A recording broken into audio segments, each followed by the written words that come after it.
Bienvenidos, muy buenos días. Vamos a continuar estudiando el tema que la semana pasada dejamos inconcluso acerca de la única iglesia que fundó Jesucristo. Solamente para recordar lo que la semana pasada se vio, estuvimos hablando que la palabra iglesia provenía de un vocablo que quería decir grupo de gente que son llamados a salir fuera, grupo de gente que son llamados a salir fuera y que responden al llamado de una autoridad. Eso era una iglesia.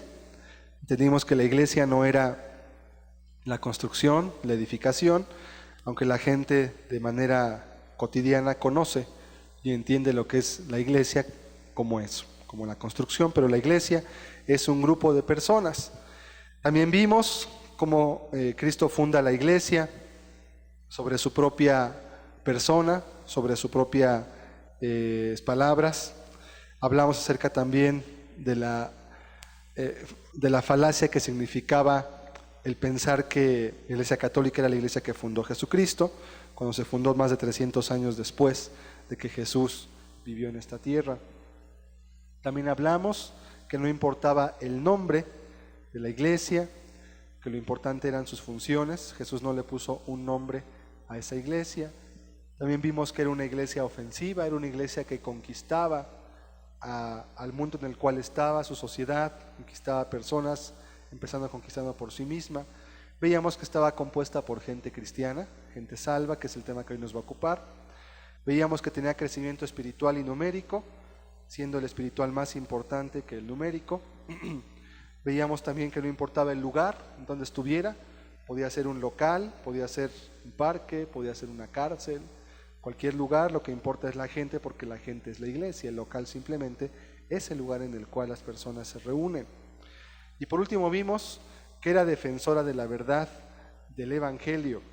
Hablamos de algunos textos de cómo defendía la verdad, y ese texto nos llevó a colación para también entender que una iglesia que Dios funda aplica la disciplina eclesiástica con sus miembros. Hay disciplina, leímos textos, todo está fundado, todo tiene textos de comprobación en cada punto. Y hoy vamos a continuar viendo un punto, quizás el punto medular del mismo,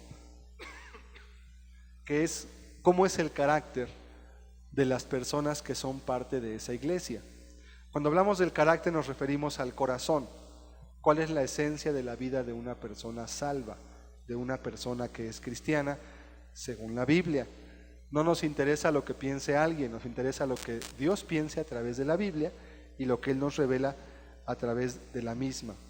Este punto es muy importante porque aun si no hubiese un lugar, aun si no hubiese un grupo de personas reunidas, juntas, si hay personas que tengan estas características, esas personas son parte de la iglesia.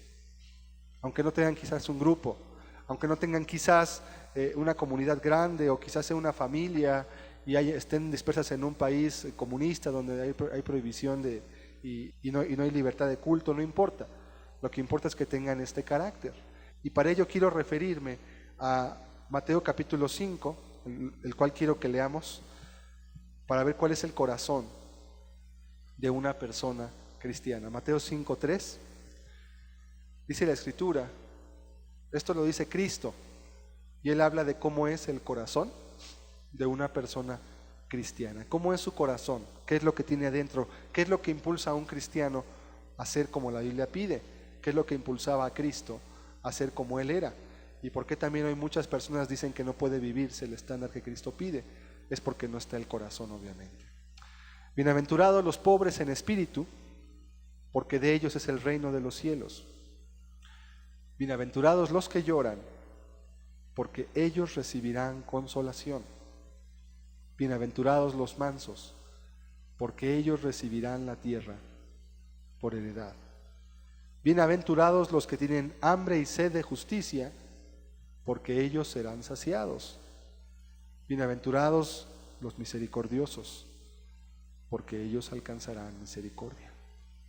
Bienaventurados los de limpio corazón, porque ellos verán a Dios. Bienaventurados los pacificadores, porque ellos serán llamados hijos de Dios. Bienaventurados los que padecen persecución por causa de la justicia, porque de ellos es el reino de los cielos. Bienaventurados sois cuando por mi causa os vituperen y os persigan, y digan toda clase de mal contra vosotros, mintiendo. Gozaos y alegraos, porque vuestro galardón es grande en los cielos, porque así persiguieron a los profetas que fueron antes de vosotros. Mateo 5, versos 3 al 12, nos habla del corazón y hay algunas cosas más que tienen que ver con la vida de una persona cristiana. Quisiera que oráramos, pidiéramos a Dios que nos ayudara hoy a entender este importante tema. Señor y Dios, pedimos hoy tu ayuda y antes te damos muchas gracias por permitirnos reunirnos, Señor, en un lugar donde tenemos libertad, pues el estudiar y el entender que en muchos países no hay libertad para buscarte, Señor, nos hace tener gratitud hacia ti, porque en este país, Señor, tenemos libertad para poderte buscar. Gracias, Dios mío, por ello, pero pedimos tu ayuda para que esta libertad que tenemos para buscarte no sea motivo de confusión, Señor, para entonces saber qué es lo que tú has hablado y qué es tu voluntad para los seres humanos que te buscamos. Permítenos hoy entender cómo son las personas que forman parte de la iglesia por la cual tú vendrás, Señor. ¿Qué es lo que tu boca nos dice? Que tu Espíritu Santo hoy nos ayude a entender las palabras, a tener el sentido correcto, Señor, a no confundirnos, a no poner nuestros ojos en lo que otros digan, sino a guiarnos únicamente por tu palabra, pues tú eres Dios y tú no te equivocas, Señor. Enséñanos hoy, te ruego, pues necesitamos escuchar tu palabra. En el nombre de Jesús. Amén. Primero que nada quiero comentar que este sermón, conocido como el Sermón del Monte o el Sermón de las Bienaventuranzas, es una de las partes más espirituales de toda la Biblia. Y es tan espiritual en sí misma, es decir, es tan denso lo que contiene, que usualmente pasa por alto cuando una persona lo lee. Usted quizás lo ha leído ya varias veces, quizás lo ha leído 1, 2, 3, 4 veces en su casa, en su estudio personal, y quizás no ha alcanzado a entender lo que significa cada una de estas palabras. Son palabras muy profundas porque Jesús, dicen los historiadores, que Cristo estaba hablando a una multitud que se congregó en la cima de un monte o en la ladera de un monte, no tiene importancia eso, y Cristo señalaba a sus discípulos y decía: bienaventurados vosotros, los pobres en espíritu. Es decir, los ponía ejemplo como ellos. No decía, pues, voy a hablarles de una raza de personas que no existen en la tierra, pero imagínensela para que vean cómo quiero yo que quizás fuera alguien que pudiera ser cristiano. No, Jesús hablaba de un ejemplo vivo, de lo que él vivía y de lo que vivían aquellos que le seguían a él también. Es un sermón, es una serie de características que nos hablan del corazón de la persona que es cristiana, que nos hablan de la obra que Cristo hace en el hombre cuando éste es perdonado de sus pecados y es redimido para ser una nueva criatura. Es un texto muy importante porque nos enseña cuál es el poder de Dios al cual se refería Pablo cuando decía: no me avergüenzo del Evangelio, porque es poder de Dios para salvación. ¿A qué se refería Pablo? Hablaba de estas cosas, hablaba de cosas que el hombre no puede producir por sí mismo, de cosas que no pueden imitarse, de cosas que nadie puede vivir porque quiera, si Dios no está con él y lo está apoyando. No se puede. Satanás puede imitar muchas cosas, puede imitar la religiosidad, puede imitar los cantos bonitos, puede congregar mucha gente, puede hacer muchas cosas, pero no puede producir el carácter como este que veremos en ningún ser humano. Por eso Jesús, cuando hablaba de una persona cristiana, no hablaba tanto de lo externo. También era importante, y lo externo es la obra que va a manifestar lo que hay dentro, pero él se enfocó mucho más a lo interno. Y cuando lo interno no está, lo externo tampoco puede estar. Simplemente porque es un orden de cosas. No puede haber limpieza por fuera cuando no la hay por dentro.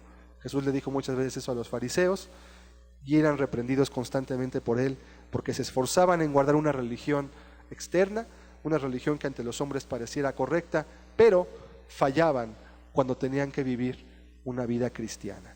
Entonces, ese texto es muy importante, es muy importante. Yo recuerdo de personas cercanas a mí, familiares, que no sé, 20, 25 años, 30, 40 de religión, pues nunca les explicaron estos textos. Y digo, bueno, ¿por qué? Si en un lugar enseñan la Biblia, ¿por qué no enseñan cosas trascendentes? Que no hablan de cosas que realmente ayuden a la persona a poderse examinar a sí misma, a poder ver cómo es su estado ante Dios, a poder entender quién es en realidad y no vivir bajo un engaño. Y son textos que están claros, que la Biblia los ha hablado, que en la historia hombres de Dios, personas cristianas lo han también manifestado, pero que quizás hoy en día hay una reticencia a mencionarlos porque ponen un estándar demasiado altos, ponen la papeleta muy en alto y muchos prefieren mejor vivir un cristianismo pues rebajado, un cristianismo que no tenga tantas demandas para la persona y que le haga sentirse pues más cómoda viviendo un tipo de vida diferente al que Jesús trazó. La palabra bienaventurado es una palabra griega, macariote o macariotes, que tiene varios significados. Algunos de los significados son alguien que es 1000 veces feliz. Eso quiere decir la palabra bienaventurado. Otra traducción es dichoso, una persona que tiene una dicha suma o profunda, una dicha muy grande. Otra traducción puede ser como decirle a una persona, ¿quién fuera tú? O ¿quién como tú? O como un signo de admiración, diciendo, mira esa persona, ¿cómo es? Eso quiere decir bienaventurado. Ahora, esto lo dice Dios. Dios no lisonjea al ser humano. Cuando Dios alaba a alguien por algo, en verdad esa persona debe ser alabada por ello. Tú recordarás, si has leído el libro de Job, como Dios dijo de Job, que era Job, un hombre justo, varón perfecto y santo, apartado del mal y temeroso de Dios. Dios lo dijo, no lo dijo el pastor, no lo dijo el vecino, lo dijo Dios mismo. Y ese testimonio es el que pesa. Entonces Jesús dice bienaventurado y no lo dice una vez, lo repite muchas veces. Lo repite 7 veces aproximadamente y lo habla porque la persona realmente que tenga esto en su vida es 1000 veces dichosa. Esa es la persona que realmente es feliz ante los ojos de Dios. Es la persona que realmente no tiene necesidad de nada porque está saciada y está completa. Y además es una persona que es feliz y dichosa no por tener dinero, no por tener belleza. Como veremos, las cosas que aquí Dios promueve son cosas que el mundo desecha, son cosas que en la sociedad, en nuestro mundo, nunca vas a encontrar que se alaben. Al contrario, no por tener casa, carro, estudios, sino por tener a Cristo morando en su propia vida y por vivir de la manera que Dios lo demanda. Un texto en Jeremías dice, no se alabe el sabio en su sabiduría, Jeremías 9:23. No se alabe el sabio en su sabiduría, ni en su valentía se alabe el valiente, dice la Escritura. Ni el rico se alabe en sus riquezas, mas alábese en esto el que se hubiere de alabar, en entenderme y conocerme que yo soy Jehová. Dios mismo dice, si en algo debe el hombre de alabarse a sí mismo, si algo es lícito de lo cual se puede alabar, es en poder entender que yo soy Dios. Hoy en día la gente se alaba porque tiene una congregación grande, porque le va bien en su negocio, la gente se alaba porque tiene algún éxito que este mundo le promueve, pero no se alaba en que conoce a Dios.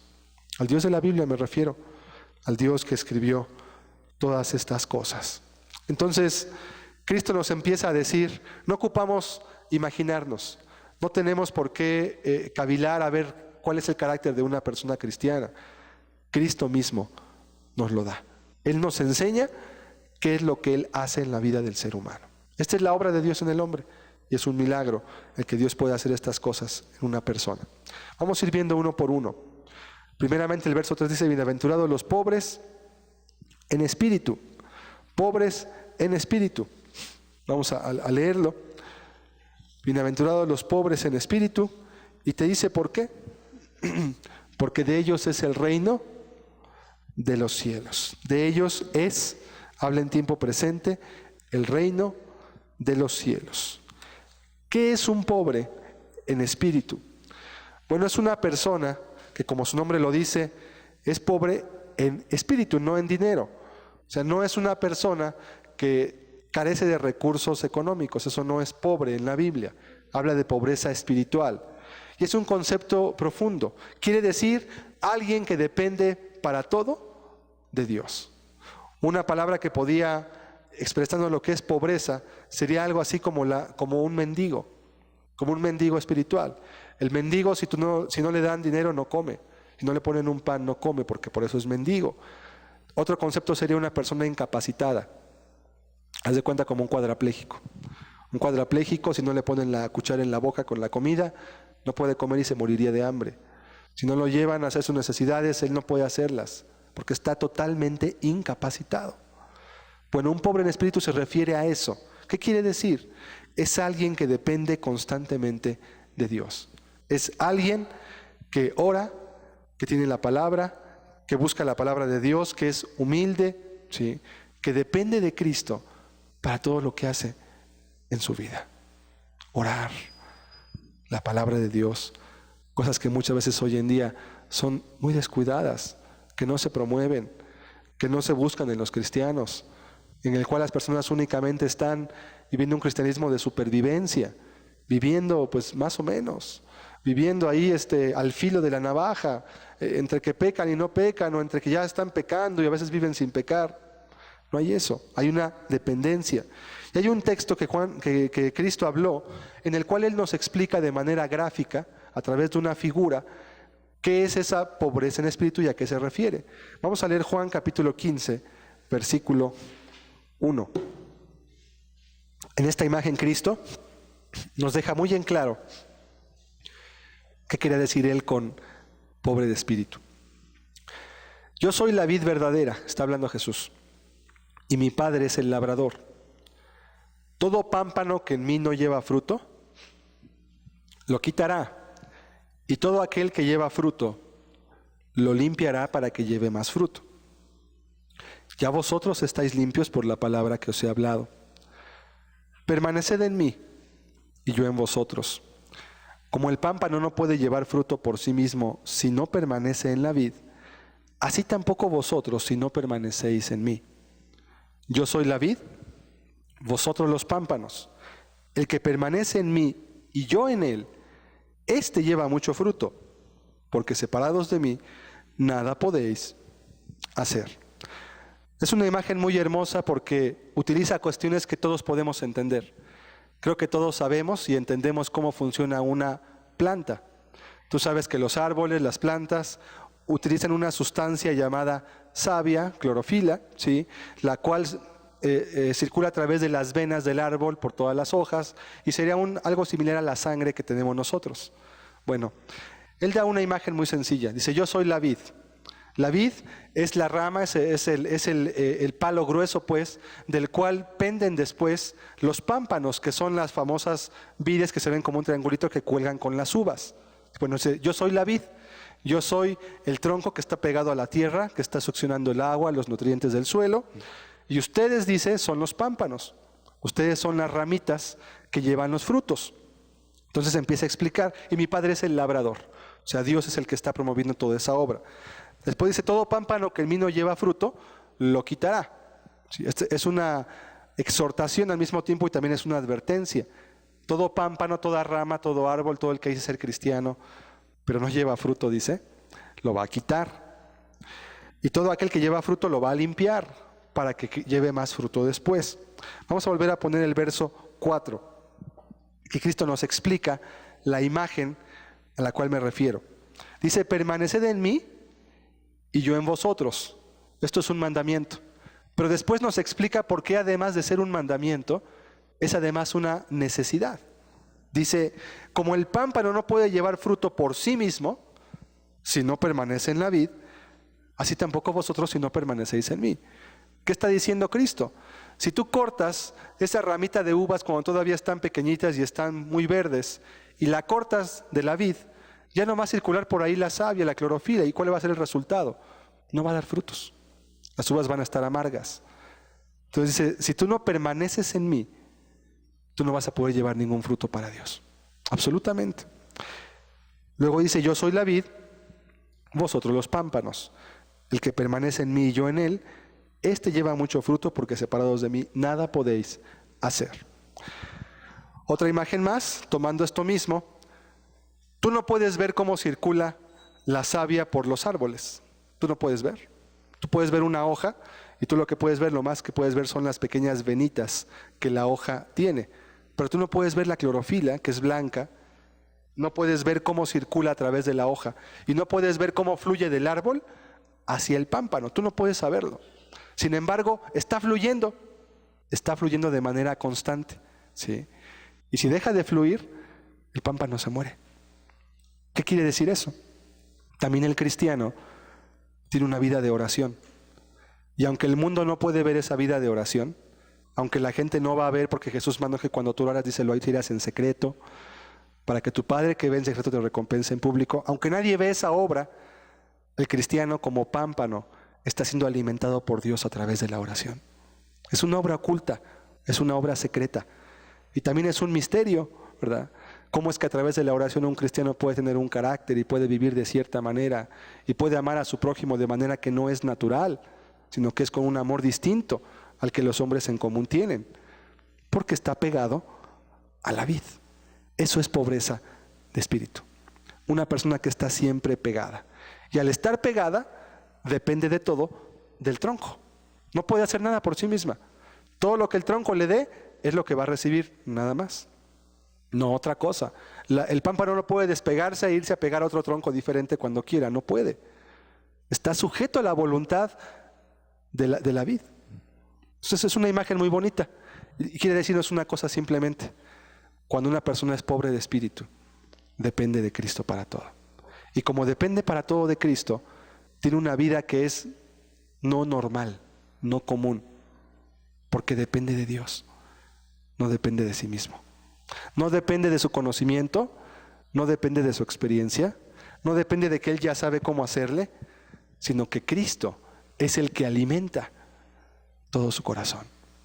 Es un secreto, nadie lo ve, pero luego salen las uvas.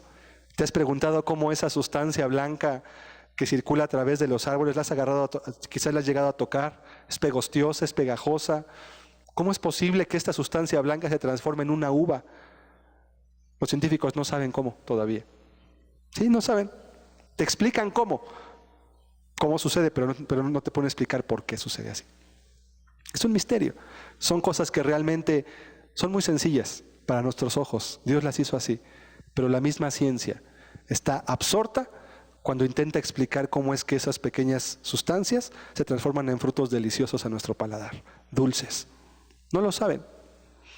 Es también un misterio lo que Dios hace. ¿Cómo es que un cristiano puede llevar una vida santa y justa en este mundo, cuando este mundo está plagado de inmoralidad y de pecado? Solamente Dios puede hacerlo. Es un milagro de la relación de Dios con el ser humano. Pero para que esto suceda, el hombre tiene que dejarse moldear. El hombre tiene que sujetar su voluntad a la de la vid y tiene que ponerla allí. Si él decide no orar, si él decide no ser humilde, pues no pasa nada. No pasa nada. Corta el pámpano de la vid y ve qué pasa. Pues nada. Se seca, se marchita. Pero si lo dejas pegado y lo nutres correctamente, ese pámpano va a ser sumamente fructífero y la gente que come sus frutos va a bendecir a esa vid por lo que pudo comer. Es una imagen, todo es una metáfora, ¿sí? Son cosas que todos entendemos. Hasta un niño entiende esto, pues. Explicar a un niño de 8 años esto y te lo entiende de volada. Lo capta. Ah, sí, cierto. Bueno, así ocupamos depender de Dios también nosotros. Si no dependemos, no podemos llamarnos cristianos. Bienaventurados los pobres en espíritu, porque de ellos es el reino de los cielos en presente. En presente. Hoy en día tenemos personas que no oran. Yo recuerdo un pastor que yo conocía, que a veces me predicaba a mí, y pues 15 minutos antes del sermón apagaba el televisor y pues empezaba a ver qué iba a predicar. Pues ¿qué predicaba? Pues predicaba lo que viene en el televisor. No tenía tiempo de orar. Otros solamente usan lo que pueden leer por ahí o agarran sermones ya hechos de otras personas sin buscar ellos algo que alimente realmente a la gente a la cual van a nutrir. ¿Cuál es el fruto de ello? vidas marchitas como las uvas verdes que no son nutridas, porque no proviene el alimento de la vid. No viene de allá el alimento, viene del hombre, viene del ser humano. Es un alimento humano, no es un alimento que Dios traiga. Por cuanto no hay pobreza en espíritu. ¿Por qué las familias no se nutren? ¿Por qué las familias no están completamente traídas a poner de alguna manera su familia al servicio de Dios? Simplemente porque no saben cómo hacerlo por cuanto la vid no está fluyendo. Por ello es muy importante la pobreza de espíritu. Bienaventurados los pobres en espíritu, porque de ellos es el reino de los cielos. Qué importante es que una persona entienda esta bienaventuranza. Esos son felices, dice, y efectivamente una persona que tiene y que vive de esta manera es muy feliz. Está saciada, está llena, está nutrida. Dios la está alimentando porque tiene una dependencia con la vid. Vamos a ver siguiente bienaventuranza, verso 4. Vamos a leer el verso 4 de Mateo 5. Bienaventurados, dice la Escritura, los que lloran, porque ellos recibirán consolación. Bienaventurados los que lloran. Hay veces que uno lee esto y puede pensar, bueno, ¿y eso qué, no? ¿De qué se trata? ¿A qué se refiere? ¿De qué habla? ¿Por qué dice eso? ¿Qué extraña es la Biblia? ¿Qué difícil es de entender? Bueno, aquí dice que hay una bienaventuranza, que esas personas son felices. Dice, los que lloran. Y te dice, ¿por qué ellos recibirán consolación? ¿Por qué llora una persona cristiana? Bueno, por muchas razones. Al ver su necesidad, al ver cómo es ante Dios su necesidad. ¿Sí? La persona, porque es cristiana, no por eso ya no ocupa de Dios, al contrario, porque es cristiana ahora ocupa más de Dios que antes de serlo. Al ver su necesidad, al ver su incapacidad, al ver su poco fruto quizás, y esto puede ser algo subjetivo, porque a veces la gente que es más fructífera para Dios en muchos aspectos es la gente que se considera pues que hace menos para Dios. Y a veces los que no hacen nada son los que piensan que ya han hecho mucho por Dios. Eso hay una cuestión invertida. Por eso es bienaventurado los pobres en espíritu, los que dependen de Dios, los que no basan su cristianismo en que ya hicieron mucho, en que ya 5 años hicieron X o Y, no.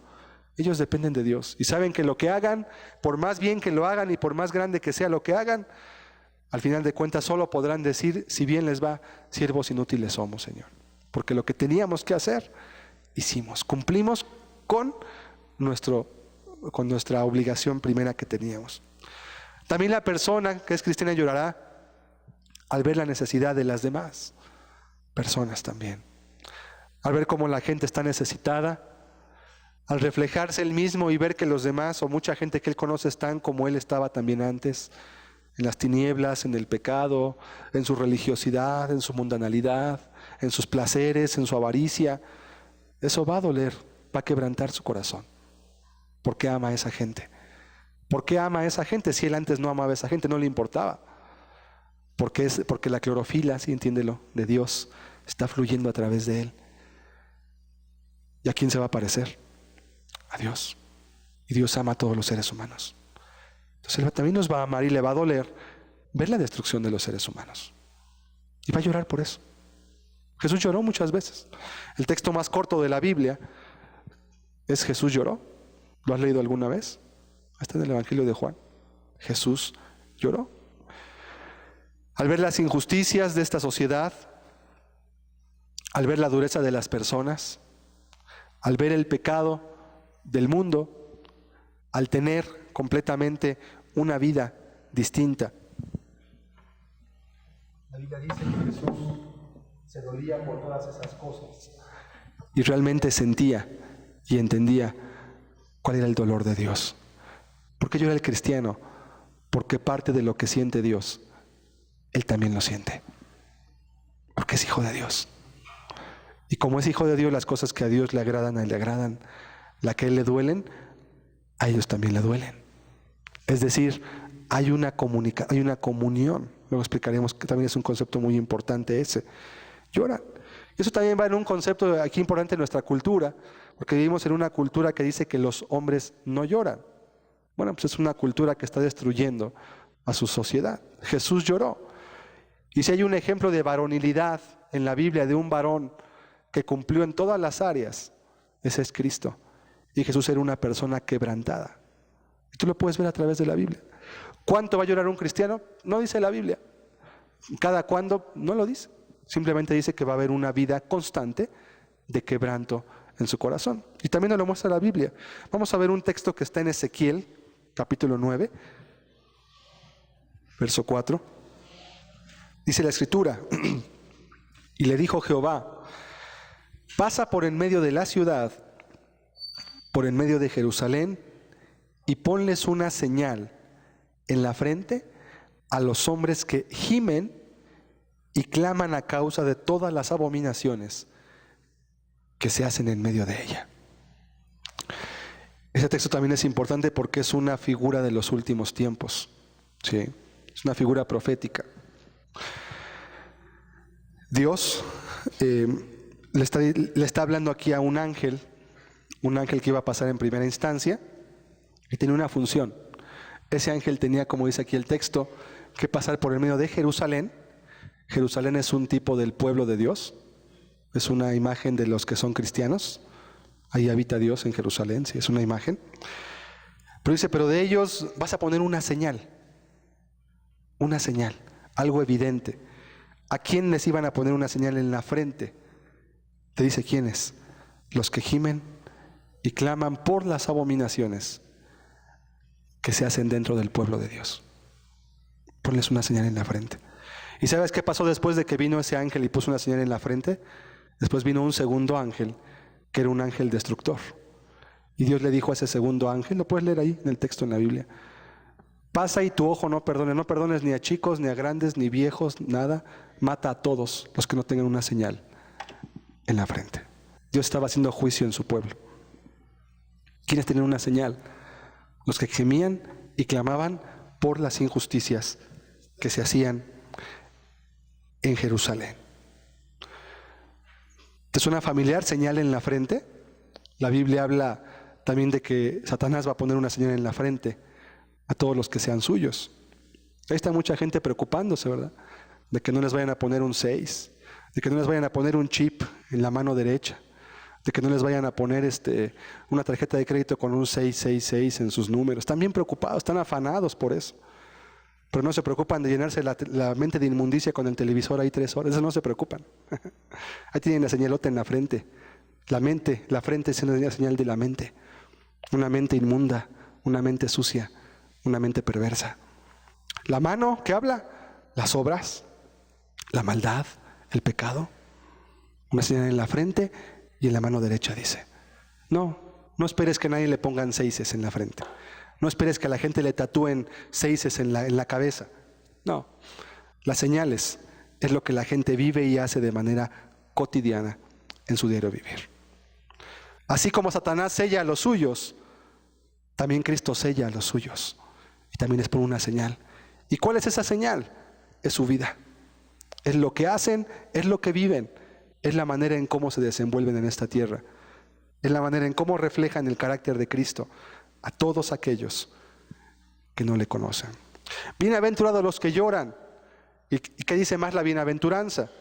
Porque ellos recibirán consolación. Aquí es importante entender que habla en tiempo futuro. El cristiano aquí puede ser perseguido como Jesús lo enseñó. Aquí el cristiano puede ser vejado, vituperado, escarnecido. Y usualmente aquí no va a recibir consolación en un sentido total. Dios va a ser su consuelo, Dios va a ser su ayuda y su guianza, pero no va a haber justicia para él totalmente, como hay otra bienaventuranza que está ligada también, hasta que esté allá. Ellos recibirán en futuro, no ahorita, recibirán consolación. Aquellas cosas por las cuales clamaban y gemían, un día van a ser cumplidas. Dios va a hacer justicia algún día. Todavía no. Cuando Él venga por segunda vez, todo eso se va a realizar. Recibirán consolación. En contraste, hay textos, por ejemplo, como en Lucas, que dice: ay de vosotros que ahora reís, porque lloraréis y lamentaréis. Hoy hay gente que más bien se dedica a su vida al placer, a la diversión, al juego, a pasársela bien, entre comillas, entre lo que este mundo dice que es bien. Están riendo. Mientras millones mueren sin comida, sin alimento, de cáncer, de sida, hoy muchos ríen. Dios les dice a esos: ay de ti que ahora ríes. Ay de ti que no tienes ahora tu misericordia de aquellos, porque un día vas a lamentar. Vas a tener mucho tiempo un día de llorar, pero cuando sea el lloro y el crujir de dientes, pero ya no podrás llorar por la injusticia. Ahí solo llorarás por tu sufrimiento y por el castigo que te tocará a ti. Ay de vosotros que ahora reís, porque lloraréis y lamentaréis, dice la Escritura. Bienaventurados los que lloran ahora, porque ellos recibirán consolación. Qué contraste tan grande, ¿verdad? Cómo Cristo contrasta el carácter de una persona cristiana con una que no lo es. Hacen lo opuesto. Mientras que el cristiano aflige su alma, quizás ayuna, quizás clama a Dios, está buscando cómo hacer justicia, el impío o el religioso únicamente se la van llevando ahí tranquilito. Que no les sea muy pesado, que no les implique comprometerse mucho, que no les implique hacer demasiado, porque pues no, tampoco hay que llevarse las cosas tranquilas, ¿verdad? Es impío, no tiene el corazón de Cristo. Ese no forma parte de la iglesia que Jesús fundó. Y recuérdalo, iglesias son personas, no es un lugar, ¿sí? No es este local, no es este otro lugar que está en otro, no, son las personas. Y esta es la evidencia de que esas personas son parte de la iglesia que Cristo está juntando, ¿sí? Porque no es un lugar físico. La iglesia también se le puede denominar de alguna manera un cuerpo místico, lo cual quiere decir que es un grupo de personas que por todo el mundo están regadas.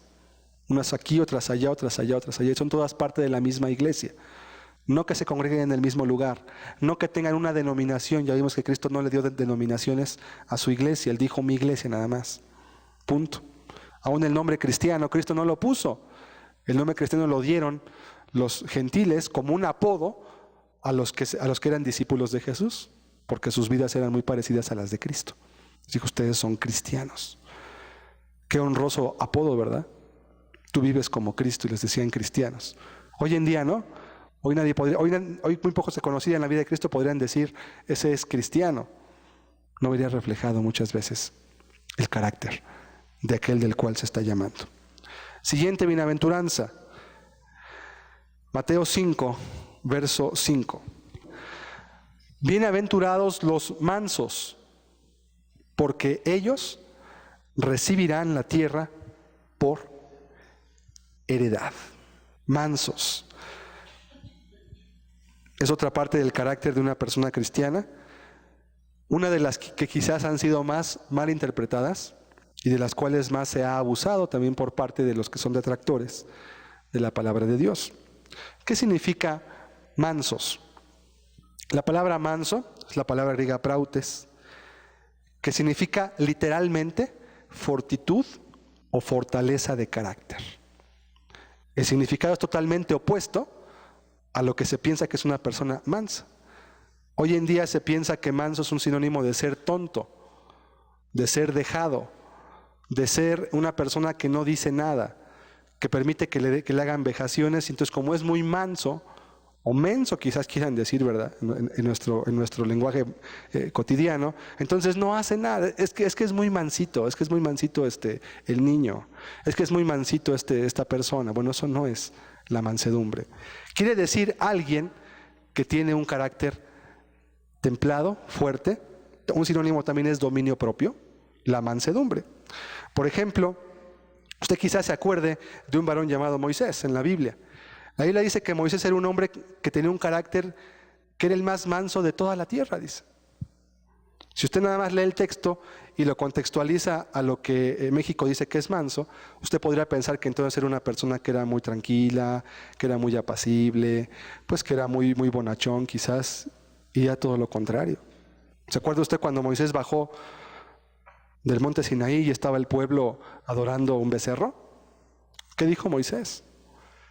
Dice que bajó encendido en ira y rompió las tablas que llevaba en su mano. Y no dijo, con permiso voy a romper las tablas, las tomó y las rompió.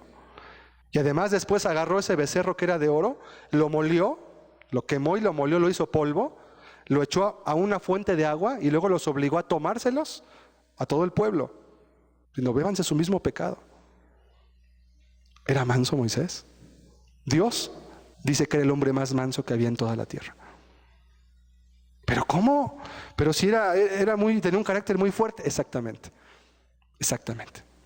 Bienaventurados los mansos. Ahora, ¿para qué tiene una fortitud de carácter el cristiano? Para hacer lo bueno. Es manso, es tenaz, es, digamos, que terco, si quieres llamarle así, pero para hacer lo que es recto y lo que es justo.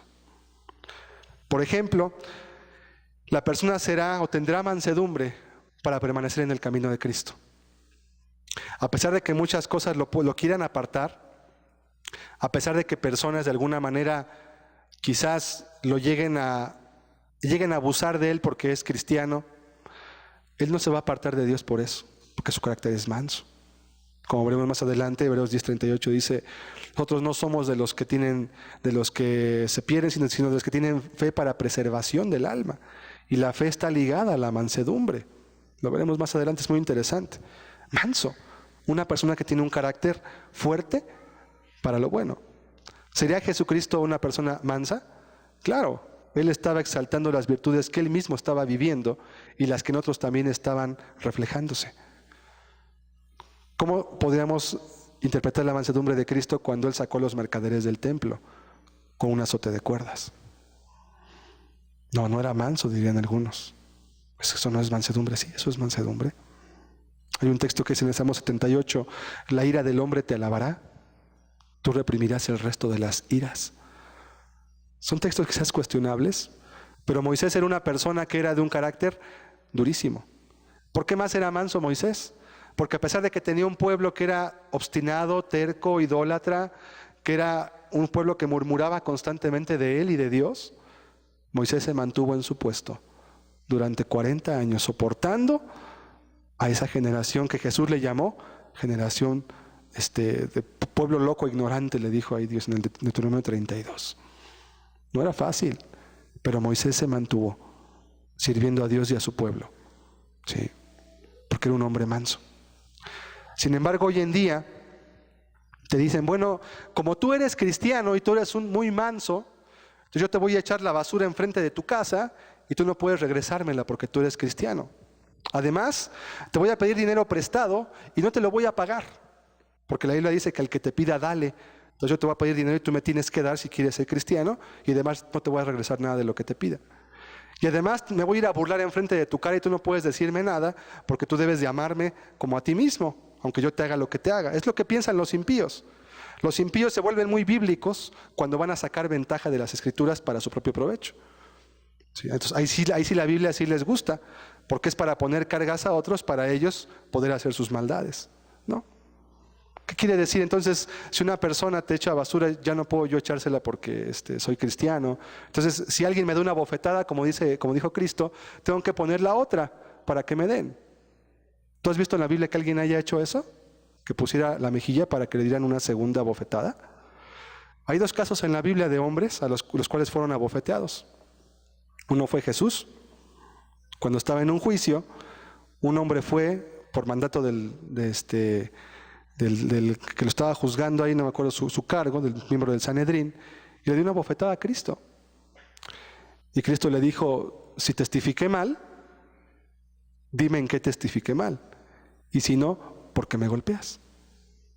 Cristo no dijo: aquí está la otra, toma, dame, porque yo mismo enseñé que tenía que poner la otra mejilla. Cristo no hizo eso. Pablo en otra ocasión también estaba siendo juzgado y el sumo sacerdote le mandó a bofetear por medio de un alguacil, y abofetearon a Pablo. Pablo no dijo: aquí está la otra, toma, dame, ya que me diste en una. Él le dijo: Dios también te golpeará a ti, pared blanqueada. Muy manso Pablo. Sí. ¿Por qué no pusieron la mejilla? ¿Por qué no se dejaron golpear? Porque cuando Jesús hablaba de la mejilla, no estaba hablando de que te dejaras sobajar porque hay gente que piensa que el cristiano tiene que perder su dignidad para ser cristiano. Nada más alejado de eso. Eso es un pésimo testimonio además. Entonces, como soy cristiano, pues si un ladrón viene y quiere matar a mi familia, pues lo voy a dejar porque tengo que amarlo como a mí mismo, ¿verdad? Entonces, pásele, Señor, mira, aquí está mi casa, si quiere viola a mi esposa, mate a mis hijos, pues yo soy cristiano, tengo que amar a Dios. Es una tontería pensar así. Solamente alguien que no entiende la Biblia y que además no piensa y no razona, podría pensar que Dios te puede mandar que tú hagas eso. La Biblia simplemente habla de no responder con métodos ilícitos.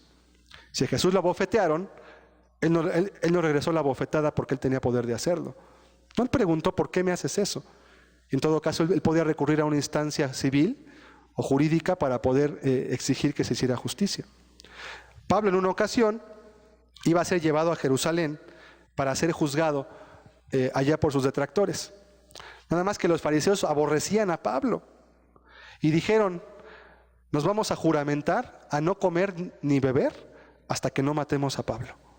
Y entonces usaron de astucia para que lo llevaran de Jerusalén, hacia Jerusalén más bien, para que lo juzgaran. Y en el camino ellos pensaban matarlo. Una emboscada. Nada más que el sobrino de Pablo, el hijo de su hermana de Pablo, escuchó la plática.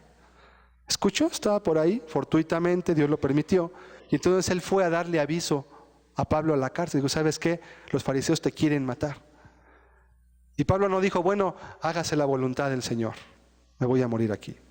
Pablo no hizo eso. ¿Sabes qué hizo Pablo? Mandó llamar al alguacil de la cárcel. Le dijo, oye, tengo que decirte una palabra importante, secreta. Vino el alguacil y le dijo, ¿sabes qué? Sé por buenas fuentes que los fariseos han jurado no comer ni beber hasta que no me den muerte el día de mañana que ustedes me trasladen a Jerusalén. El alguacil, teniendo buen juicio y sabiendo que era una cuestión de celos religiosos y sabiendo que los fariseos eran fanáticos y podían llegar a matar incluso a alguien, ya habían matado a Cristo antes, por su religión, ¿sabes qué hizo? Le mandó una guardia de 400 hombres armados para que escoltaran a un hombre y no lo mataron. Entonces, ¿por qué no puso Pablo la mejilla? ¿Por qué no dijo, bueno, pues es la voluntad de Dios que me maten, pues ya me voy al cielo con Cristo, pues amén, aleluya? No, él no dijo eso. Tengo que hacer aquí muchas cosas más todavía. No era su momento. Entonces, cuando habla de mansedumbre la Biblia, no se refiere a que una persona tenga que ser vejada, o porque tú quieras ser cristiano tienes que dejar que todos te hagan cosas y te maltraten y te escupan, ¿verdad? Y te roban. Entonces dices, yo no puedo hacer nada porque soy cristiano. No puedes usar los mismos métodos que ellos para defenderte, eso sí. No puedes responder chisme con chisme, calumnia con calumnia. No puedes responder insulto por insulto. Eso sí es lo que la Biblia te prohíbe. Romanos 12, verso 21, nos dice claramente, no seas vencido de lo malo, sino vence con el bien el mal. No seas vencido de lo malo, sino vence con el bien el mal. Eso sería en todo caso poner la otra mejilla. Responder con métodos lícitos ante los ilícitos que los impíos hacen en contra de los cristianos. ¿Sí? Entonces, mansedumbre no es dejarme, no es entonces soy muy tonto porque soy cristiano y entonces todos van a pisotearme y yo no puedo defenderme porque yo soy cristiano y entonces no. Eso es una mala interpretación de la Biblia por no entender lo que Jesús glorificó y lo que Él no glorificó. ¿Has leído el libro de Nehemías, por ejemplo? El libro de Nehemías es un libro de restauración. El pueblo de Israel estuvo cautivo durante 70 años en Babilonia y ellos regresaban a Jerusalén a reedificar los muros de Jerusalén. Pero había quienes se oponían a que estos judíos, encabezados por Esdras y por Nehemías, reedificaran las puertas de Jerusalén en sus muros. Entonces los iban a agarrar cuando estuvieran construyendo para matarlos. Y Nehemías, un hombre cristiano, un erudito en la ley de Dios, un hombre sabio, un hombre que sí conocía la Biblia, no un charlatán, ¿verdad?, que se dedica a ver la tele y luego a predicar mensajes al vapor de 15 minutos, no. Una persona que de veras conocía a Dios y a la Biblia, que era un hombre piadoso, les dijo, con una mano van a agarrar, para que me entiendas, la cuchara del albañil, ¿verdad?, para construir, y con otra vas a agarrar la espada. Y mientras estemos construyamos, y cuando venga el enemigo, nos juntamos todos y peleamos contra ellos. No dijeron, bueno, pues vamos a confiar en Dios, y si Dios quiere, pues Él nos va a ayudar y nos va a guardar milagrosamente, y si nos matan, pues es porque Dios quiso. No, hicieron lo que estaba a su alcance para defenderse y aparte confiaban en Dios. Sí, entonces ser manso o poner la mejilla no es tentar a Dios tampoco. Sí, Cristo confiaba en Dios, Pero cuando lo querían matar y lo querían despeñar, no dijo, bueno, Señor, pues ni modo, ya tú dijiste que me fuera aquí contigo, pues me voy. No, Cristo se fue corriendo por el medio de ellos y no dejó que lo mataran. En 2 ocasiones quisieron matar a Cristo. La multitud enardecida y Él no se dejó. ¿Pero por qué no se dejó? Pues si iba a ir al cielo, si era la voluntad de Dios, pues es que no es así. Cuando una persona no conoce a Dios, qué difícil es que pueda entender la Escritura. Y cuando hombres que tuercen la Biblia para su provecho utilizan los textos, es peor todavía. Como lo que te digo, ¿verdad? Al que te pida, dale. Entonces luego el pastor es el primero que lo utiliza. A ver, no, pues dame dinero. Pues sigue la Biblia, ¿verdad? Entonces dame a mí. Pues sí, son charlatanes. Son obreros fraudulentos, como dice la Biblia. Estrellas sin luz, nubes sin agua, dice la Biblia. ¿Sí? Personas destinadas para una condenación por cuanto utilizan la palabra de Dios para su propio provecho. Pablo, Cristo son ejemplos de ello. Entonces no es tentar a Dios, ¿verdad? Todos confiamos en Dios, o el cristiano confía en Dios, pero no porque confía en Dios no le pone puerta a su casa. Tu casa tiene puerta, ¿verdad? Y confías en Dios, ¿no? Entonces, si confías, pues quítale la puerta. Dios te va a cuidar tu casa. Pues deja tu coche con los vidrios abajo y no le pongas seguro. Al fin Dios te lo va a cuidar. ¿Verdad que la lógica no te dice eso? Dice, no, aunque yo confío en Dios, debo de usar los medios a mi alcance para proteger lo que Dios me da. Y no puedo ser místico, ¿verdad? No puedo ser mágico. Entonces le pongo las manos al coche para que Dios me lo dé. O sea, eso es lo que llega a la gente en su demencia para pedir cosas y hacer cosas que Dios nunca le pide. Le pongo la mano a la casa para que Dios me la dé. O traigo al padre o al cura para que me bendiga la casa, me bendiga el negocio. Es el pensamiento mágico de cómo utilizar a Dios para provecho propio. Pero Jesús dijo, bienaventurados los mansos, los que tienen un carácter que persevera en la palabra de Dios. Tienen un carácter que persevera en lo que Dios pidió, que persevera en su justicia, que persevera en la santidad, que persevera en todo aquello que es justo, recto y santo. ¿Y cuál es el beneficio o el premio para ellos? Ellos recibirán la tierra por heredad. ¿Cuál tierra esta? Los avaros, así lo ven. Dios te va a dar casas, te va a dar terrenos, te va a dar ejidos. Nada más que son tan necios que no han leído que en 2 de Pedro 3 dice que esta tierra va a ser consumida por fuego, que se va a destruir. No, esta tierra no es la que vas a heredar. Como también dicen los testigos contra Jehová. No es esta tierra la que vas a heredar. Esta tierra se va a destruir. Dios prometió cielos nuevos y tierra nueva que descienden del cielo de Dios, dice la Escritura. Algo muy diferente, no tiene nada que ver con posesiones, con tierras y con nada de eso. Ellos recibirán la tierra por heredad. Bienaventurados los mansos. Bienaventurados aquellos que tienen un carácter que es tenaz para seguir en lo que es justo, que son tenaces para hacer misericordia, son tenaces para amar a su prójimo, son tenaces para apartarse del pecado, son tenaces en contra de la tentación. Eso es fortitud de carácter. Son tenaces para soportar todo lo que este mundo les pone por enfrente, para que ellos caigan o pequen o se corrompan. Eso es mansedumbre. Y eso también es un fruto del Espíritu Santo. Un fruto del Espíritu es el dominio propio. Una persona que es dueña de sí misma. Sus ojos no son vagabundos, ¿verdad? No se le van los ojos tras toda mujer que pasa por ahí. Igual con la mujer también. ¿No? Tiene dominio propio.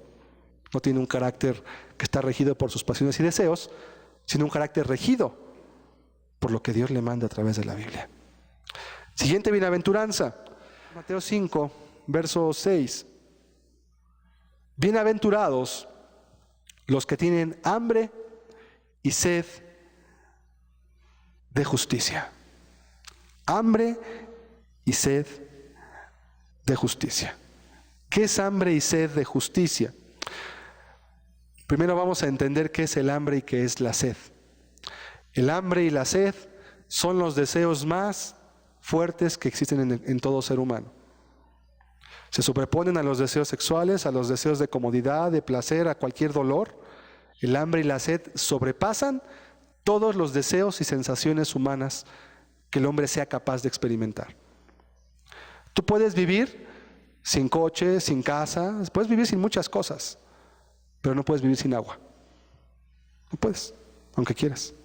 Puedes vivir sin ropa adecuada, puedes vivir con unos zapatos rotos, puedes vivir comiendo cualquier cosa, hasta hierbas, si es posible. Un hombre puede vivir comiendo hierbas, pero no puedes vivir sin agua. No puedes vivir sin esas hierbas. Tienes que comer de ellas. en X tiempo. ¿Qué quiere decir Cristo con hambre y sed? Son deseos número uno, que son imperiosos. Es decir, no puedes descansar mientras los posees hasta que los sacias. ¿Alguna vez has tenido sed? ¿Mucha sed? ¿Verdad que sí? Si has ido a hacer algún deporte, si has hecho una caminata larga, si has hecho un trabajo pesado, quizás bajo el sol, te da una sed profunda y desesperante. ¿Qué haces cuando tienes sed? ¿Te pones a jugar algo? ¿Media hora y luego tomas agua? No, no puedes. ¿Te pones a hacer otra cosa? ¿Te pones a hacer quehacer y después tomas agua si está a tu alcance el agua? No, cuando tienes una sed profunda, no puedes hacer nada que no sea tomar agua. Incluso si estás dormido y tienes sed, la sed te despierta de tu sueño. Porque es más importante para el cuerpo el agua que el descanso físico. Sin el agua tu cuerpo no se puede recuperar. Si no tomáramos agua, dentro de un día sentiríamos una leve deshidratación. Ahorita sería más grave por el calor que hace. Estamos en pleno verano. A veces, en 2 días de no tomar agua, la persona ya empieza a sentir un cansancio interno, porque los miembros ocupan agua interna, los músculos empiezan también a deshidratarse. Al tercer día, tu corazón empieza a hacer más fuerza al bombear, porque la sangre se hace espesa por falta de líquido. Tu corazón empieza a bombear más rápido, tiene que trabajar más y puede llegar a haber un paro cardíaco y te mueres. La gente cuando muere de sed, no se muere de sed, se muere porque el corazón le explota o se le detiene. ¿Sí? Entonces el agua es indispensable. Y la comida también es indispensable. No puedes vivir sin comer. Puedes aguantarte algunos días, semanas, algunos quizás, pero no puedes vivirte un mes sin comer y vivir tu vida normal. No puedes. No puedes. Moisés aguantó, estaba ahí recluido sin hacer nada, estaba orando, tenía una reclusión especial. El hombre naturalmente no puede. Te desmayarías, te morirías, etcétera. Bueno, así como no puedes vivir sin agua y sin comida, el que tiene un carácter como el de Cristo, el que es parte de esta iglesia que estamos hablando, tampoco puede estar tranquilo, ni puede estar feliz, ni contento, hasta que no es saciada su hambre y sed de justicia. Ahora, ¿qué es justicia? La palabra justicia literalmente quiere decir rectitud moral. Eso es justicia. Rectitud moral. En inglés, righteousness. Rectitud moral. Eso es justicia. Hambre y sed de justicia ¿en quiénes? Primero en Él, en su propia vida, y después en la vida de los demás, y después en la sociedad. Y para todos lugares donde no haya rectitud moral, otro concepto de justicia también es equivalencia en el juicio y en las oportunidades. Otro concepto de justicia. La justicia usualmente se representa como una balanza, ¿sí? Una balanza que tiene simplemente la balanza en cualquier posición, usualmente está a la mitad, lo cual habla de equidad, y está una mujer con una venda y con una espada, lo cual quiere decir que la justicia es ciega. No mira si es aquel o el otro, y siempre va a aplicar la espada cuando haya que aplicarla. Esa es la imagen de la justicia. Una balanza con una mujer aplicando castigo. Bueno, el cristiano tiene hambre y sed de justicia. Cada cuando tienes hambre y cada cuando tienes sed. Ay, pues es que en Navidad le fui a llevar un sandwichito a los niños piojosos ahí del albergue y les hice ahí, les toqué la cabeza, no me voy a pegar un piojo. Esa es para muchos su justicia que tienen, su hambre y sed que tienen de misericordia. Ay, pues es que le di un peso en la calle al niño que me pedía y que me lavó el cristal. Ya hice justicia. No. El hambre y la sed las tienes todos los días. ¿O no es cierto? Ahorita que llegues a tu casa, probablemente lo que vas a hacer es vas a comer. Y mañana a esta misma hora vas a comer. Y al siguiente día usualmente vas a comer. Y además vas a desayunar y además vas a cenar usualmente. México se acostumbra a hacer 3 comidas al día. Hambre y sed de justicia. Hoy mucha gente religiosa tiene hambre y sed, pero de fútbol. Hambre y sed de dinero. Hambre y sed de placeres. Hambre y sed de fornicar, de adulterar. Hambre y sed de pecar. Hambre y sed de la televisión. Se desvive la gente, ¿verdad? Parece que van a perder algo si no llegan a ver su programa favorito. Les van a cortar una mano casi si no llegan. Tienen hambre y sed, están preocupados, están afanados, están sumamente... Si así como quieren ver el televisor, hicieran justicia en su vida y en los demás, este mundo será diferente. Pero mucha gente tiene hambre y sed, pero de esas cosas, de su egoísmo. Hambre y sed de lo que les gusta a ellos. Jesús dijo, bienaventurados los que tienen hambre y sed de justicia. ¿Cuál es la recompensa? Ellos serán saciados. Un día van a ser saciados por completo. Pero los que ahora no tienen hambre y sed, un día van a tener hambre y sed en el infierno y no van a ser saciados. ¿Sabes un castigo también del infierno? Y ese omití decirlo cuando hablamos de ello. Era que los deseos que tanto se desarrollaron en ti, hay gente que desarrolla deseos sexuales fuera de control, deseo por el televisor, por la droga, el vicio, el alcohol, el cigarro, deseo por la mentira, por lo que sea. La persona que esté en la condenación eterna, esos deseos los va a seguir teniendo todavía, pero nunca los va a poder saciar. Pregúntale a uno que fuma cigarro y que es adicto a la nicotina, ¿cómo se siente cuando no fuma? ¿No lo calienta ni el sol? ¿Es un ser miserable? Pregúntale al que se inyecta heroína, ¿cómo se siente cuando no se le inyecta? Es un ser deprimido, miserable, irascible, etcétera, etcétera, etcétera. Nunca van a ser saciados sus deseos. Pero el que tiene hambre y sed de justicia, un día va a ser saciado por completo, porque Dios va a hacer justicia en esta tierra. Hay una imagen en Apocalipsis donde el apóstol Juan vio a muchas personas y dice que clamaban una cosa en el cielo, y dice que decían estos hombres: ¿hasta cuándo, Dios, no juzgas nuestra sangre de los moradores de la tierra? ¿Hasta cuándo harás justicia en los moradores de la tierra por la sangre que han derramado? Y Dios no dijo, no sean egoístas, tengan amor, miren, yo quiero que se salven. No, Dios no los reprendió. Les dio túnicas blancas, dice la Biblia. Dicen, esperen hasta que se complete el número de sus consiervos que han de reunirse. Esperen, cuando se complete el número yo voy a descender y voy a hacer justicia. Y entonces los impíos van a ser destruidos. Y entonces todos aquellos que no quisieron someterse a mi señorío van a doblar la rodilla, pero ahora por la fuerza y para recibir un castigo además. Todos aquellos que se dedicaron a hacer pecado, maldad y destrucción van a ser castigados, van a ser destruidos por completo. Un día van a ser saciados. ¿Y qué van a hacer esos justos? No van a estar llorando, ¡ay, pobrecitos! Mira, los de la tierra están destruyéndolos Dios. Vamos a orar por ellos. No. Dice que ellos alaban a Dios. Justos y verdaderos son tus juicios, Señor. Justos y verdaderos son tus juicios, porque juzgas la maldad de los moradores de la tierra. Qué diferente es el carácter de un cristiano, como Cristo lo dio, al carácter afeminado, mundano, ridículo de lo que hoy las religiones ponen como cristianismo. ¿Qué diferencia es? Es como comparar entre el cielo y la tierra. Es un abismo de diferencia. Un abismo por completo. Bienaventurados los que tienen hambre y sed de justicia. Hambre y sed profundas y constantes. ¿Cuándo se te quita el hambre y la sed? Nunca. Hasta que te mueras, se te quita el hambre y la sed. ¿Cómo vive un cristiano? Con esa hambre y con esa sed durante toda su vida. ¿Y qué va a hacer? Va a vivir para saciar esa hambre y esa sed. Y va a tener quien lo ayude para saciarla. No por completo aquí, pero sí en un futuro allá. Qué importante es entender. Salmo 119, verso 20. Salmo 119. Quebrantada está mi alma de desear tus juicios en todo tiempo. Aquí vemos dos bienaventuranzas juntas. David era un hombre que tenía un carácter conforme al de Dios. Él dice, quebrantada está mi alma. El quebranto quiere decir que está dolida, está afligida, pero dice mi alma, no dice mi cuerpo, mi alma. O sea, había un anhelo interno en David, muy fuerte, que lo hacía sentirse afligido, dolido, incompleto, insaciado. ¿Qué era lo que David deseaba? ¿Qué era lo que quebrantaba su alma?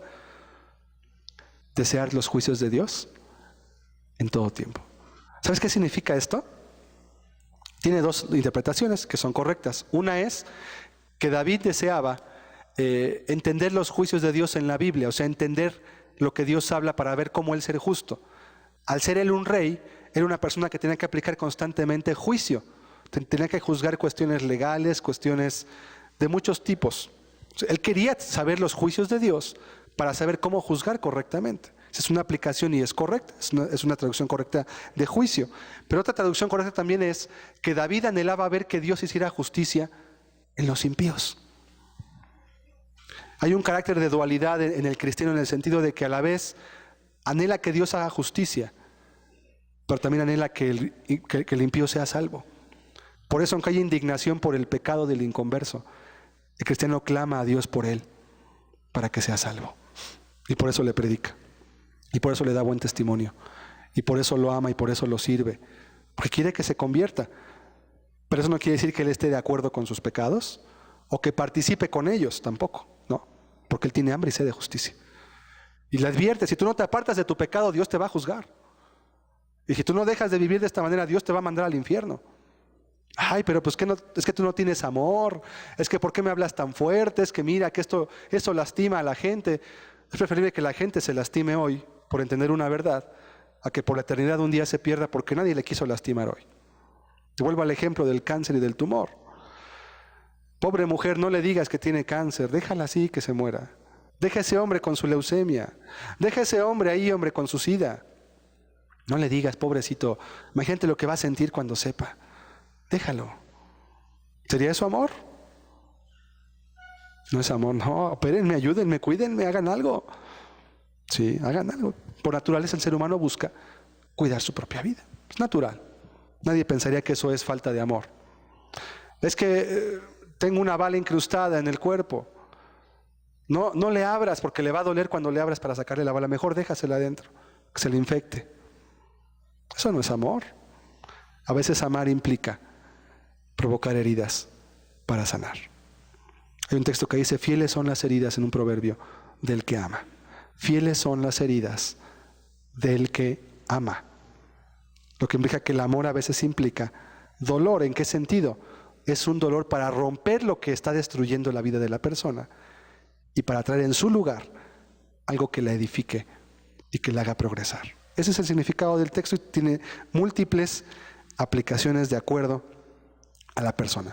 Y por último vamos a ver Mateo 5, verso... Nos vamos a saltar el 7 y vamos a leer el 8. Bienaventurados los de limpio corazón.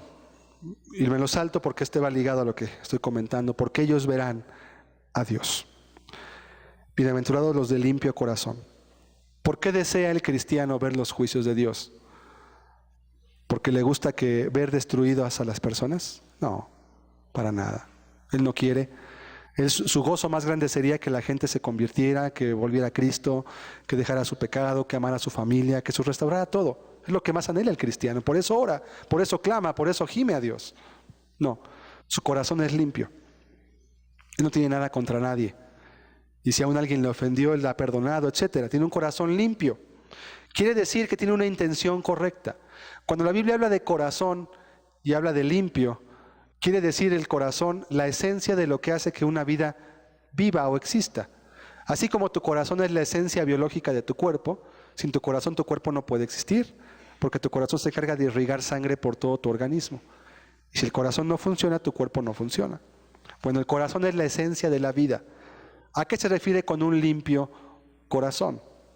Quiere decir una persona cuya esencia para vivir o para hacer lo que hace son intenciones limpias o correctas. Vamos a ver un texto en Mateo 6, verso 22. La lámpara del cuerpo es el ojo, así que si tu ojo es bueno, todo tu cuerpo estará lleno de luz. Pero si tu ojo es maligno, todo tu cuerpo estará en tinieblas. Así que si la luz que en ti hay es tinieblas, ¿cuántas no serán las mismas tinieblas? Es una imagen sencilla, igualmente para explicarnos una verdad profunda. Y nos da una imagen. La lámpara del cuerpo es el ojo. ¿Qué quiere decir? Por tu ojo entra la luz que tú necesitas y las imágenes para saber a dónde vas. ¿Te has dado cuenta que somos dependientes de nuestros ojos para caminar? Para ir ahorita a la salida cuando termine esta reunión, tú ocupas enfocar tus ojos hacia atrás e ir viendo por dónde pasas para poder caminar con confianza. Y cuando vayas a salir por la puerta, ocupas ver la puerta antes de poder salir por ella. Es algo que hacemos de manera natural. Bueno, dice, de igual manera que los ojos guían tu cuerpo, también tus intenciones van a formar parte de tu vida. ¿En qué sentido? En que tú vas a hacer cosas de acuerdo a tu intención.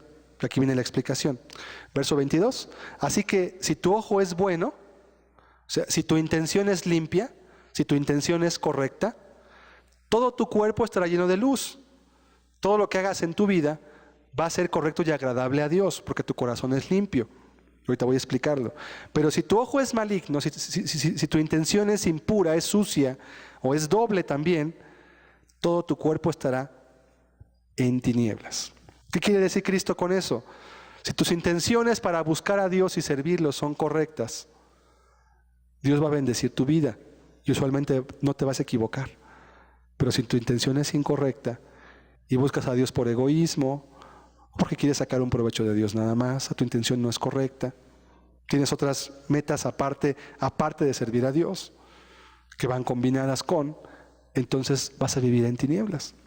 ¿Qué es lo que pasa cuando la gente, por ejemplo, le predican que Dios los va a hacer ricos? Es un ejemplo, porque en muchos lugares se predica eso tristemente. La gente va ahí para tener dinero y además para buscar a Dios, porque ahí está la solución. Entonces tiene una intención doble. La palabra que utiliza aquí Cristo es la palabra griega aplos, que quiere decir ojo sencillo.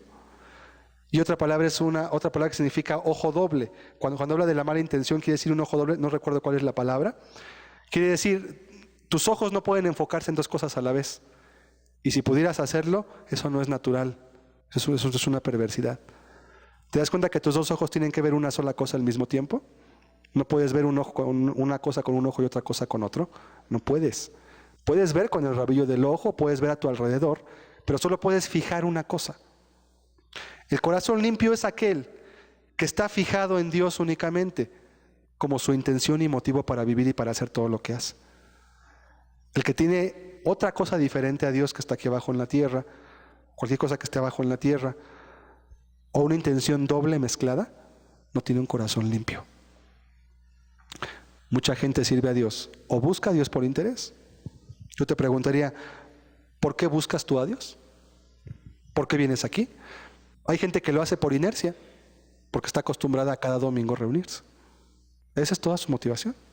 Hay gente que lo hace porque si no van, Dios no los va a bendecir en la semana en su trabajo, su negocio, su escuela. Entonces vienen aquí para que Dios los bendiga.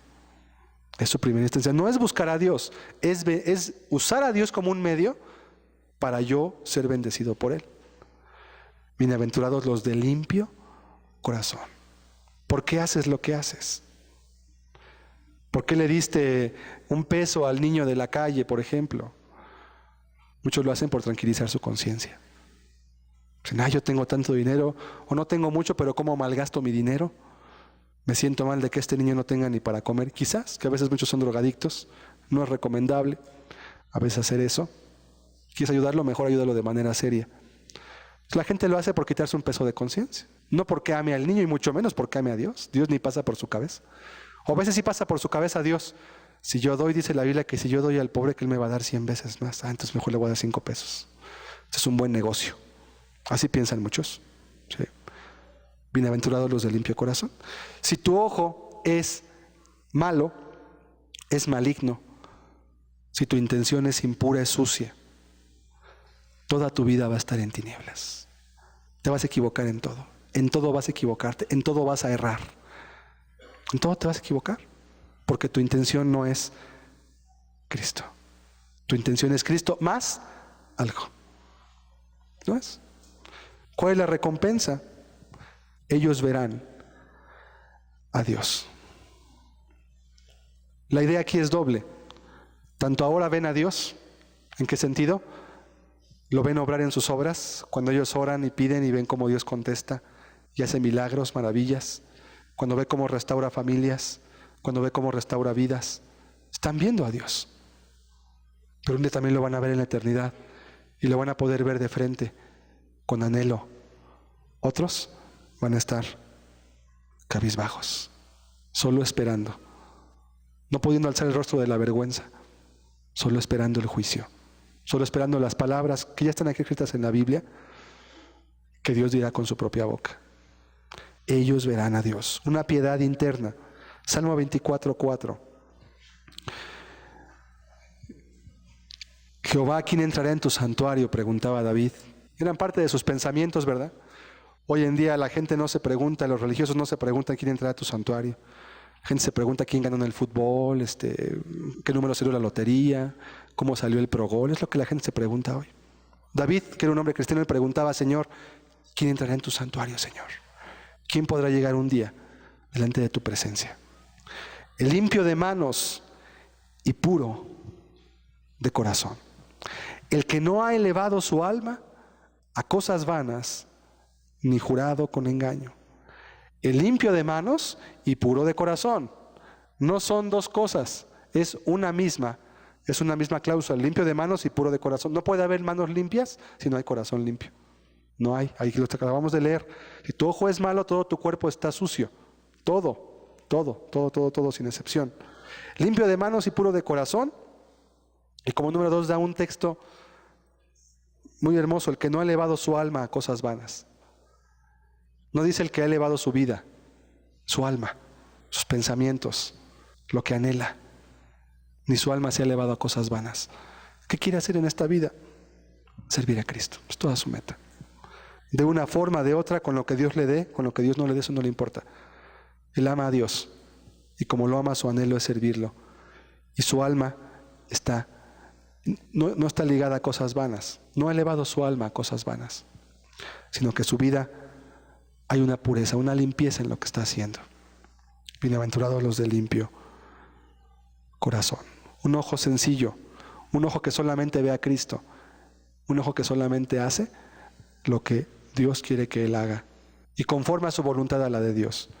Eso es parte del carácter de esas personas que son parte de esa iglesia que Dios va a redimir. Eso lo veremos al final, como Jesús habla de que esos son los que tienen ese carácter, son los que un día van a ser tomados cuando Él venga por segunda vez, cuando Él regrese y venga por un pueblo que tenga boca y manos limpias, dice la Biblia. Cerremos nuestros ojos un momento.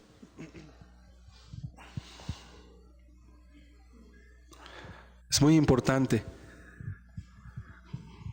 conocer de quiénes Dios dice que un día vendrá por ellos. ¿A quiénes se refiere? No era cualquier persona, no era el que dijera soy salvo, no era el que se congregara en una reunión, no era el que viviera medio bien. No, Jesús nos dice quién es. Este es el carácter que Dios busca, es el carácter que Dios produce en el ser humano cuando éste se doblega ante Cristo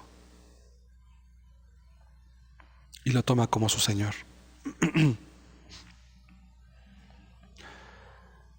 Querido amigo, Cristo vendrá por esa iglesia. Cristo vendrá por esa iglesia y lo recogerá.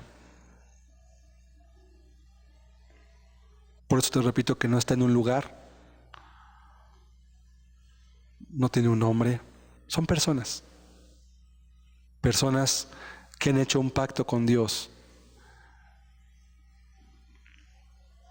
que han hecho un pacto con Él, y que guardan su palabra y sus mandamientos, que le aman, que aman a su prójimo, y todo lo que hemos visto. Son personas redimidas por la sangre de Cristo. Esto sí es digno de Cristo. Esto sí honra a Dios. Esto sí, como dice la Biblia, cuando vean sus buenas obras, entonces Dios puede glorificar su nombre. ¿Y qué es lo que hacen? Simplemente viven. Simplemente reflejan lo que Dios ha traído a sus vidas.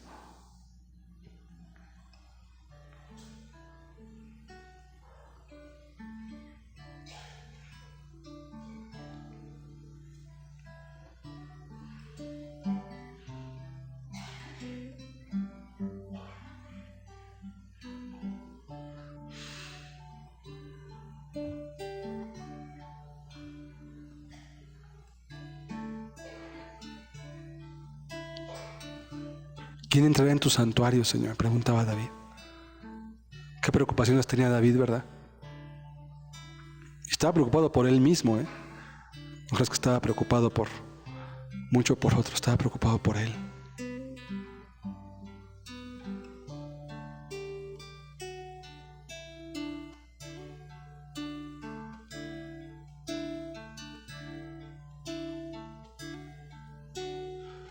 Cuando no está Dios no hay frutos.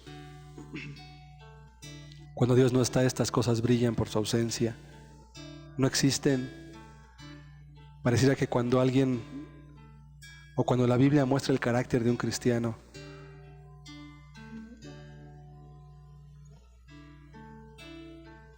a algunos pareciera que se habla de un ser de otro mundo que no existe en esta tierra.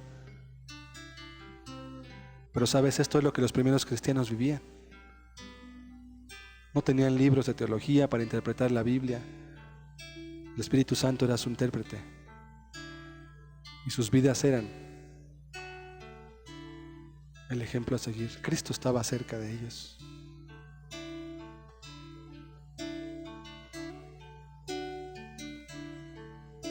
Señor, ¿quién entrará a tu santuario para adorar? Señor,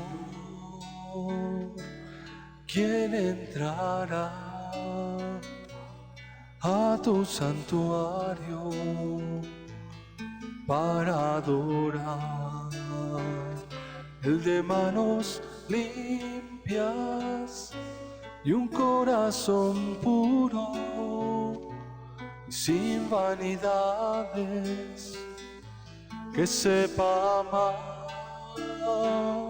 El de manos limpias y un corazón puro, sin vanidades, que sepa amar. Señor, yo quiero entrar a tu santuario para adorar. Señor, yo quiero entrar a tu santuario para adorar. Dame manos limpias y un corazón puro, sin vanidades, que sepa amar. Dame manos limpias y un corazón puro, sin vanidades, que sepa amar. Por eso Cristo en su palabra nos enseña claramente cómo es ese pueblo por el cual Él vendrá. ¿Qué características tendrán? ¿Cómo será su corazón?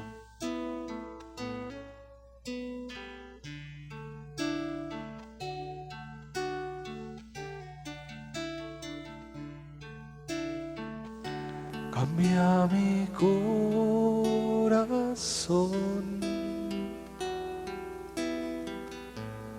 hazlo fiel a ti. Cambia mi corazón,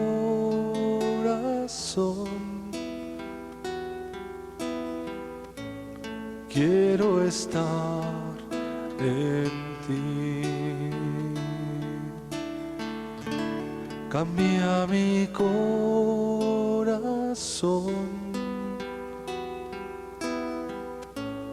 hazlo fiel a ti.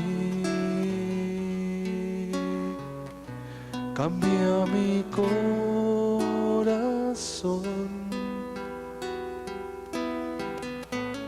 quiero estar en ti. Tú el alfarero, yo el barro soy.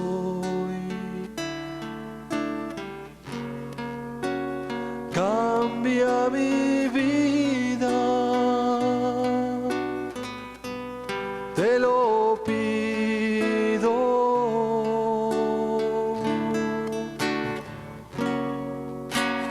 Tú el alfarero, yo el barro soy. Cambia mi vida, te lo pido. Cambia mi corazón,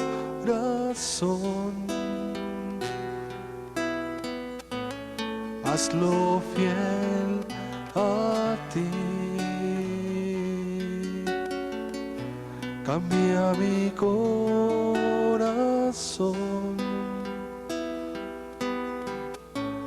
quiero estar en ti. Tú el alfarero, yo el barro soy. Cambia mi vida, te lo pido.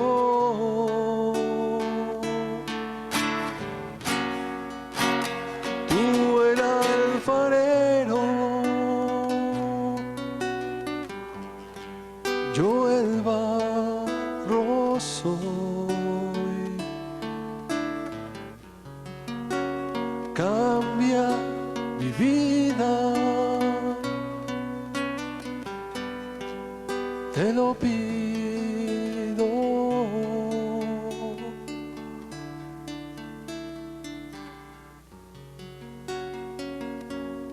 Dios nos muestra y nos enseña con su palabra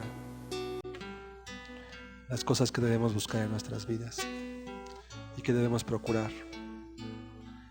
y anhelarlas más que el oro, dice la Escritura. Porque quien tiene esto, el Señor dijo, este sí es feliz, ese es dichoso, es 1000 veces feliz, porque conoce a Dios, conoce a Jesucristo, y conocerlo a Él es la vida eterna, dice la Escritura. Conocimiento experimental de Cristo.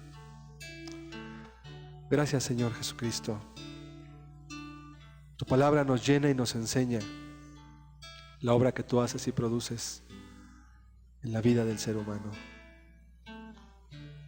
El carácter de aquellos que forman parte de la iglesia que tú estás preparando, Señor, para tu regreso, el cual está próximo y cercano. Gracias. Muchas gracias, Señor. Amén. Amén. Dios les bendiga. Estamos despedidos. La próxima semana continuamos con este estudio. Dios les bendiga. Buenas tardes.